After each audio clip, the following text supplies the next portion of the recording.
National security committee के इजलास के अंदर जो तफसीलात रखी गई थी, क्या उसमें यह बताया गया था कि अपोजिशन लीडर्स ने अमेरिका की ईमा के ऊपर इमरान खान की हुकूमत को गिराने की साजिश की? अमेरिका ने इसमें पैसा और अपना असर व रसूख इस्तेमाल किया? क्या DGISI और आर्मी चीफ ने ऐसे मिनट्स के ऊपर दस्तखत किए? क्या हमारी intelligence agencies ISI, MI, IB उन्होंने इसकी इंडोर्समेंट की? मेरे पास जो जवाब है ये तहरीरी है, मैं उसको पढ़ के सुना रहा हूँ आपको।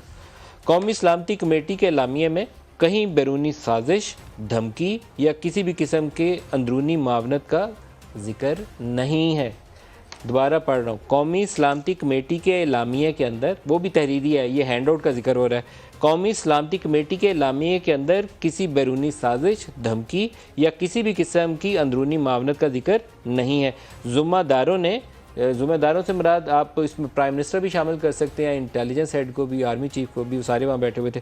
ज़िम्मेदार अदारों ने कौमी सलामती कमेटी को वाज़ेह बताया कि इन्हें किसी बैरूनी साजिश या धमकी के सबूत नहीं मिले।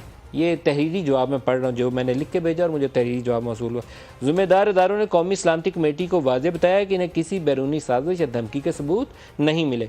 कौमी सलामती कमेटी ने यह भी वाज़ेह कर दिया कि अंदरूनी मामलात में मुदाखलत के सबूत भी नहीं मिले, किसी किस्म के रवाबत और पाकिस्तान के ख़िलाफ़ साजिश के शवाहिद भी नहीं मिले।